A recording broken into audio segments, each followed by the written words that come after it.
concocted a story about being attacked. They called me a. They called me. There's no which way you cut it. Jussie Smollett took advantage of the pain and anger of racism to promote his career. It is Friday, February 22nd. What a week it has been. This is Fox and Friends First, happening right now at 4 a.m. here on the East Coast. An empire of trouble. Jussie Smollett returns to the set of his hit show just hours after freed on bond. The new charges that he could be facing in that hate crime hoax is captivating the nation. Democrats poised to challenge the president's national emergency declaration today, insisting that there's no crisis at the border. Really? So why is the Border Patrol ramping up security as a new caravan heads our way? We are live. And now a brand new tax proposal has people in a fizz. We'll explain. Fox and Friends First starts right now.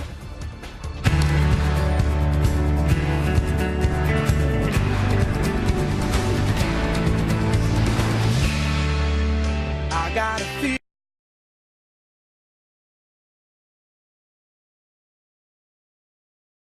I'm Heather Childers. Thank you so much for starting your day with us. Not sure if it's going to be a good night for actor Jussie Smollett, though. He is already back to work on the set of Empire just hours after posting a $100,000 bond. He is facing felony charges for filing a false police report in an alleged hate crime hoax. Mike Tobin has more on why prosecutors believe that this was a big publicity stunt. Police in Chicago say actor Jussie Smollett staged his own hate crime because he was unhappy with his salary and wanted to promote his career.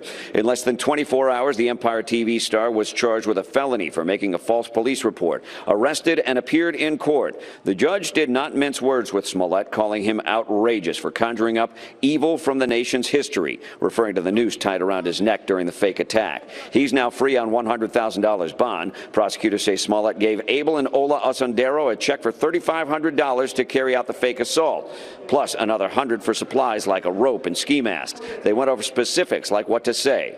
He wanted the brothers to catch his attention by calling him an Empire F, Empire N. And what to do. He wanted Ola to place a rope around his neck, pour gasoline on him, and yell, "This is MAGA country." The Osundero brothers told police Smollett wanted it all to happen in full view of a surveillance camera. Phone records reportedly show Smollett making a call to one of those brothers the night of the attack. It's all part of the state's case, which could end with Smollett in jail. Absolute justice would be an apology to this city that he smeared, admitting what he did, and then be man enough to offer what he should offer up in terms of all the resources that were put into this. Smollett has hired high-profile celebrity attorney Mark Geragos. He's due back in court March 14th. In Chicago, Mike Tobin, Fox News. And much more on that coming up. But in the meantime, new overnight, the father of that Alabama ISIS bride suing the Trump administration to bring her home. Hoda Muthana's family wants to affirm that she is an American citizen after Secretary of State Mike Pompeo said she was not. Muthana was born in New Jersey, but the government claims that her father was a diplomat at the time, which would bar her from American citizenship. She is begging to come back to the U.S. with her son after joining ISIS in Syria back in 2014. A Coast Guard lieutenant accused of plotting a mass domestic terror attack is staying behind bars. A judge ruling that Christopher Hassan will be held without bail for 2 weeks while the feds investigate his activities. Prosecutors say that Hassan is a significant threat to the community after investigators found a hit list of possible targets that include Democrat leaders and journalists as well. The self-proclaimed white. Today, a live look at Capitol Hill. That is where House Democrats will introduce a resolution to block President Trump's national emergency. Texas Congressman Joaquin Castro is leading the push and hoping to get a vote by next month. House Speaker Nancy Pelosi encouraging both sides of the aisle to back the resolution, but some Republicans say it's not likely. I have a funny feeling that they won't get all of Democrats to vote for it. There'll be a lot who actually do want border security in this country, and you'll get virtually no Republicans. Democratic leaders will introduce a similar solution in the Senate. We'll have more on that as well. Democrats making that push as thousands of migrants flood our southern border. Right now, agents are ramping up security in El Paso, Texas, after a new Central American caravan unloads in Mexico. And that is where we find Griff Jenkins. He joins us now live at a migrant shelter. Good morning, Griff. Hey, Heather, good morning. Yeah, I want you to see here at the Casa del Migrante in Ciudad Juarez, I want you to see something. Concertina wire protecting the area where about 600 or so migrants are inside. Well, that is the same thing that the Border Patrol in El Paso is using along with K-Rails to harden the border integrity, not just at the ports of entry in El Paso, but also all along the sector in the El Paso sector, which is the points in between parts that can be very porous as well. They're doing that to prepare because such of an influx of migrants. And part of the challenge is that the migrants are having to wait. One man that we met down in Honduras that made the trip, Jose, you see on his wrist a pink wristband that says the number 6,387. That is a long time to wait to be processed. So the migrants eventually just simply get tired of waiting and choose to cross illegally, even if that wasn't their first intention. Meanwhile, we're able to sit down with the mayor of Ciudad Juarez, Armando Cabado, and he says that the people here in Juarez are not happy about this flood of migrants. Listen. La gente no está contenta. Hubo algunos incidentes cuando los migrantes se apostaron en el puente con juarenses. La verdad es que está ocurriendo lo mismo de estas segundas caravanas que ingresaban a México y que ahora no son tan bienvenidos como la primer caravana, por ejemplo, en donde se les otorgaba solidariamente alimentos. Hoy los juarenses ven esto como un riesgo y bueno, pues no es el mismo ánimo. Hay que ser muy claros en cuanto a que no son tan bienvenidos como lo fueron en el pasado. Heather, I asked the mayor also pointedly, has he had any gang activity, any MS-13 agents? He said not yet, but out in Arizona, CBP officials in Tucson arresting Alonzo Aleman. He is a admitted MS-13 gang member with at least 10 previous illegal crossing arrests. It's just unbelievable. But here in Mexico, another topic people are talking about is the homicide rate, not just in Juarez, Heather, but in the entire country of Mexico. January was the deadliest month for homicides on record with 2,452 homicides. It's a tough start for the year for the people of Mexico. Here in Juarez, they're seeing a 6-year high so far in terms of a murder rate. Heather? Man, well, Griff, be careful out there. We really appreciate your coverage for us. Round-the-clock coverage he's doing. Thank you. Well, back at home, the Virginia House Speaker is accusing Democrats of refusing to investigate Justin Fairfax. Kirk Cox claims the party is refusing to support a bipartisan panel to look into the sexual assault allegations against the lieutenant governor.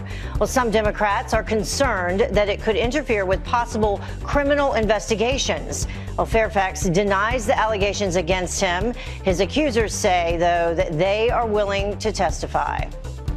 The IRS analyst charged with leaking bank records of President Trump's former personal attorney.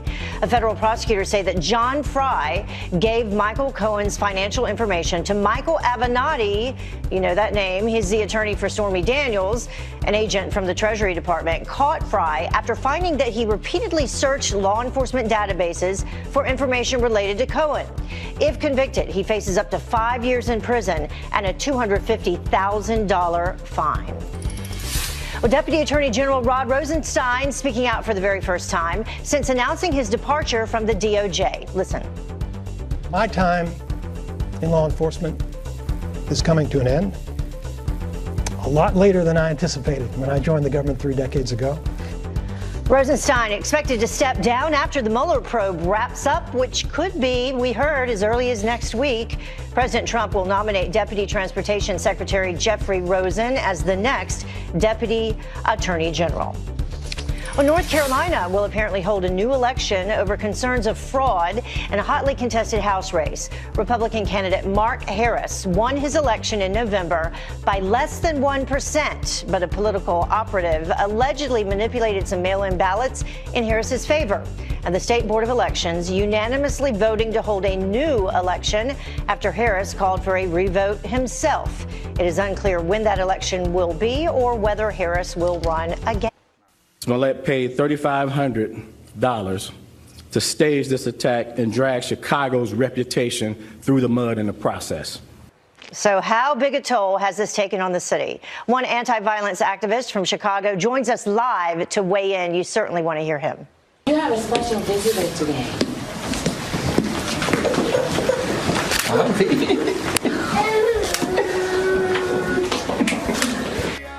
Great story for a Friday. The perfect excuse to get called out of class. The soldier surprise bringing tears of joy at one school.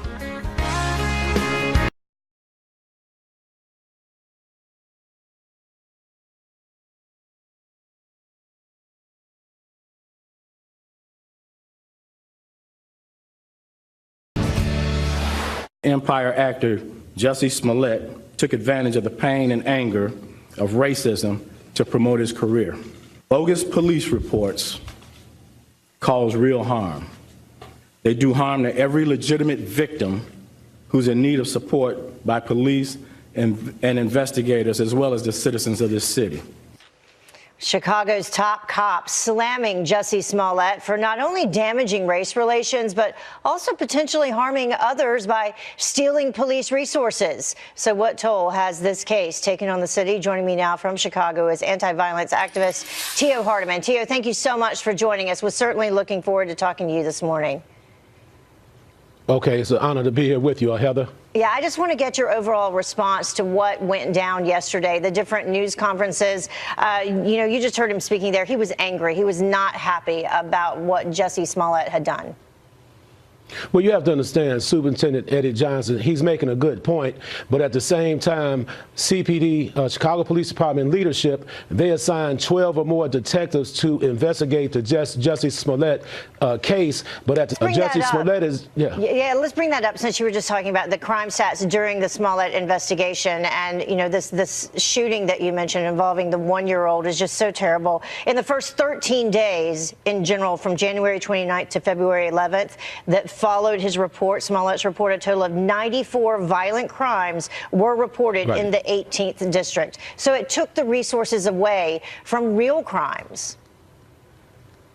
Yeah, Justice Smollett is dead wrong for staging his own attack, and his motive is narcissistic and selfish, because you got people out here working for minimum wage. They're not staging no attack because they're not making enough money. So he's dead wrong, and he should be in a position once everything is over with the court proceedings, he should be made to volunteer with real victims of hate crimes, real victims of gun violence here in Chicago, instead of exploiting the situation. That's very, very important for people to understand. That's a very good idea, and that's actually what I was going to get into next. What would bring justice in this case?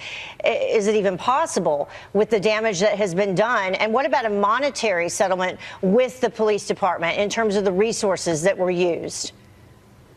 Well, right now, as a community leader in Chicago, we plan to organize and bring more attention to the fact, and we would like to know the real numbers. How many detectives were assigned to these other unsolved homicides? You have to understand, in Chicago, there's a 14 to 16% homicide clearance rate. So 1 out of 5 killers they're only catching 1 out of 5 killers, in other words, and more work needs to be done on the front end. I listened to some of the guests earlier on your show here, and I want to say that, and I just want to make this clear. See, Black Death is a hustle in Chicago. Everybody's benefiting off Black Death in Chicago. It's time to bring an end to it. And the reason I say that is because over 85% of the killings and shootings in Chicago occur in the African American community, and billions of dollars have been spent to deal with this problem, but we still have over 500 homicides every year in Chicago for the last 10 years. Yeah. It's time to really reduce the violence in Chicago and stop playing games with the people. That is a strong statement to make. And do you think that part of that is what Jussie used in order to have people so willingly believe him without knowing all the facts from the beginning? Well, that's exactly what Jussie, the superintendent, when it comes down to that statement there. But let's talk about how many detectives are assigned to these other unsolved murders. Tio, great points. I can tell that you are angry, too. We will see what comes out of this case, because apparently he's returned to the set and he is still saying that he's innocent. Tio Hardiman joining us. Thank you, Tio. Thank you. Well, the time now is about 20 minutes after the top of the hour, and Kamala Harris splitting with Democrats who want to tear down the wall. We can't have open borders. We need to have border security. All nations do.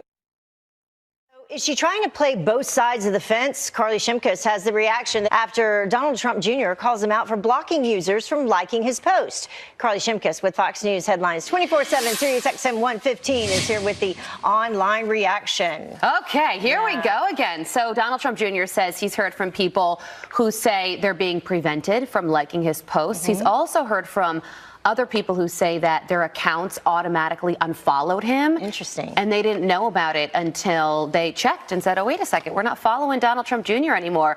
So we posted a bunch of screen grabs that you see. They're saying that the action of liking his post was blocked. Take a look at some of this reaction. Taylor on Instagram says, this is crazy. Stop blocking conservative voices. Jimmy says, I had to refollow your account when I read this. I checked and I wasn't following you. And then Sam on Instagram says, this is the very reason that we need to move to an alternative platform. Well, Instagram responded in a statement saying the action blocked message is shown to people when we detect they may be taking part in spammy behavior. For example, liking multiple posts. This is a measure we have in place to prevent spam on Instagram and isn't specific to any one account. That doesn't make sense to me. I've got questions about that because I think it is pretty common for people to like multiple things on a person's page. On one person's page or multiple people's pages. It's never seen that I've never before. heard of the spammy behavior explanation. And if you'll recall, earlier this week, Trump Jr. said that his post about Jussie Smollett was taken down and Instagram said it was a mistake. Yeah, I would be interested to hear from anyone who says that has happened to them on anyone else's page that was not, a conservative speaker or a conservative leader. Yeah, that's good call. On the other side, is this happening? That's why these tech industry leaders wind up on Capitol Hill because of things exactly like this. Speaking of Capitol Hill, Kamala Harris now kind of backtracking, taking a shot at Beto and Gillibrand. Right. So all the 2020 presidential candidates or soon-to-be candidates are sort of formulating their opinions right now, crafting what their positions are going to be. She recently said that she does not believe in open borders. Watch this. No, I believe that we need border security, but we need smart border security. We need to. We can't have open borders. We need to have border security. All nations do. All right. So if you'll remember, Beto O'Rourke recently said that he would tear down the existing wall in El Paso. So she differs from him there. Let's check out some reaction. Somebody on Facebook, M, says her own state is tearing down the wall they had. Her governor wants open borders. Jim says she is trying to play both sides of the fence. And Roger says can't have it both ways. Show your support by voting yes for a border wall in the Senate when it comes up again. I don't think that's going to happen. But I do believe she realizes that open borders nationally isn't a winning platform. I was going to say, trying to gauge which one is the winning platform. That's right. So someone that is winning, though, this veteran who had a hat returned from Spirit Airlines. That's right. So a Vietnam veteran recently posted on Facebook that he lost his beloved military hat on a Spirit Airlines flight. He asked people on Facebook to share his message, spread the word, hoping to get it back. Boy, did they deliver. His message was shared 320,000 times. It finally got to the flight attendant who had the hat. Oh, great. Saw the post, returned the hat back to that veteran who wrote on Facebook, I want to thank everyone across this great nation for responding to the call. The heartwarming responses came from every state. America sure does care about her veterans. I cannot express how thankful I am to all of you, and also Spirit Airlines, from the corporate level on down. So a happy ending a to that positive story. Use of social media. Yeah, every now and then it happens, Heather. Every now and then. That's a great way to end it. Absolutely. Thank you so much, Carly. Have a great weekend. Happy weekend. Well, the time now is about half past the top of the hour, and the father of that Alabama ISIS bride now suing. The House Democrats are introducing a resolution today to block President Trump's national emergency. Texas Congressman Joaquin Castro is leading that push and hoping to get a vote by next month. Democratic leaders will introduce a similar resolution in the Senate. And the father of the Alabama ISIS bride is suing the Trump administration to bring her home. Hoda Muthana's family wants to affirm that she is an American citizen after Secretary of State Mike Pompeo said she was not. Muthana was born in New Jersey, but the government, I should say, claims her father was a diplomat at the time, which would bar her from American citizenship. So have they found a legal loophole to secure her American citizenship and allow her back into the country? Jim Hansen, who conducted counterterrorism operations, joins us now to explain. Good morning to you. Thank you so much for joining us. Good to be with you.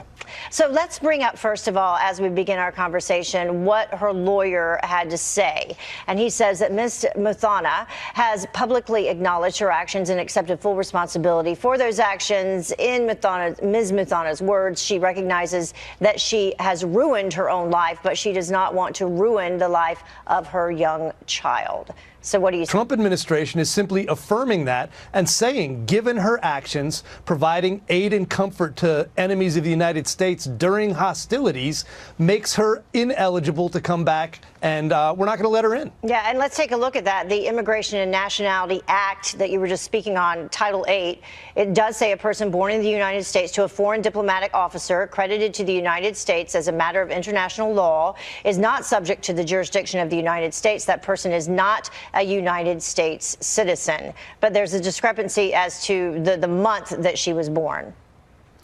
And that seems kind of convenient that all of a sudden, once she's already left and gone to join this death cult, that they file paperwork saying, oh, no, I wasn't a diplomat a month before her birth. We'll find out. This is going to court. It will be adjudicated. And I hope they find she was never a U.S. citizen. But if they do find that she was, then I think that the United States should file both treason and material aid and comfort charges against her. And I mean, I could actually see her becoming potentially one of the first female inhabitants at Gitmo. That might be a good way to deter others from deciding to do things like she did. Yeah, you know, we see these pictures of her smiling. We've seen the pictures of she and her child. She left the United States in 2014. She was married to not one, but 3 ISIS fighters. The child was born to an ISIS fighter while she was over there. And before and right after she left, she posted on all these different social media sites, Twitter included, these threats and these statements where she challenged people to run over people in trucks. She actually challenged people to assassinate President Obama. And in 2014, if you found enough information to decide you wanted to join ISIS, you also were well aware that they were chopping people's heads off and burning them alive in cages. She knew where she was going, and it's worth noting that President Obama gave Anwar al-Awlaki a Hellfire missile for not much more than the threats she made on social media. So she has committed terroristic acts, and whatever her status becomes, she either needs to go to jail for as long as we can put her in, or better yet, never sets foot in the United States again. But she says she just thinks she needs therapy, that would help. Yeah, I'm sure she can have therapy in prison if that's where she ends up, and she certainly needs it. But that's not the correct punishment for someone who joined a homicidal, genocidal organization like ISIS willingly. All right. Thank you so much. We appreciate it. And people are fired up about this, so hopefully she will not return. Thank you. Okay. Well, 200 over ISIS. Well, like father, like sons, the U.S. is charging El Chapo's 2 sons with drug trafficking. Joaquin and Ovidio Guzman Lopez are fugitives. They're accused of helping funnel cocaine, meth, and marijuana into the United States for the past decade. They are believed to be in Mexico. Their notorious drug lord father, of course, was recently convicted on similar charges, and he faces life in prison. Well, drug users could soon have safe places to get high in Maryland. It's the first of its kind bill to create safe opioid injection sites, and it's on the table. The pilot program would reportedly let opioid users inject with clean needles near trained staffers. Well, a state committee passed the same bill last year, but later rejected it. So what do you think about that? How about sugary drinks? Let's switch to this. Sugary drinks hitting a sour note in California. Lawmakers are proposing a new soda tax meant to combat obesity, which is considered a, quote, public health crisis in that state.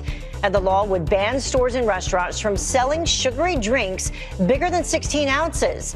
It's unclear how much the tax would cost. Connecticut is considering a similar law. Well, the time now is about 20 minutes until the top of the hour, and Bernie Sanders is now part of the crowded field of 2020 presidential candidates on the left. What the party wants the independent senator to do to prove he is a Democrat. And damage control. Nike has some splaining to do after Zion Williamson's shoe blowout less than a minute into the Duke game. How much the shoe fail is the DNC introducing the candidate affirmation form in August. Now, this after complaints of the 2016 election when Sanders fought Hillary Clinton for the nomination, of course, despite being an independent. All Democratic candidates will be asked to sign the new agreement. Well, she once called the alleged attack against actor Jussie Smollett an attempted modern-day lynching. And now Democratic Senator Kamala Harris is reversing, spoke out on Twitter saying this: I'm sad, frustrated, and disappointed when anyone makes false claims to police. It not only diverts resources away from serious investigations, but it makes it more difficult for other victims of crime to come forward.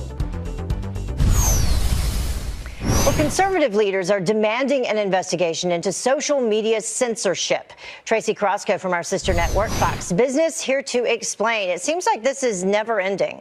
Yes, good morning, Heather. Well, the heads of a number of conservative organizations sent a letter to Attorney General William Barr asking for an investigation into several of these online organizations, social media companies like Facebook, YouTube, Google, Twitter, all of that because of the growing threat of online censorship. The letter calls for action. You can see a quote here: during such a turbulent time in our nation's political system, it is crucial that you investigate how these social media search media powerhouses wield their power to sway elections. The letter also claims that these organizations, quote, have a significant liberal agenda hardwired into their platforms. We've heard in the past all of these organizations like Google, Facebook, they said that they have no political leanings, but we have not yet heard any reaction from them, according to this letter. Well, let's talk about the reaction to this because it was swift. Yes. This Duke star, Zion Williamson, the shoe mishap where it basically exploded on the court. Yes, that was insane to see. But yesterday we saw shares of Nike, the maker of that sneaker,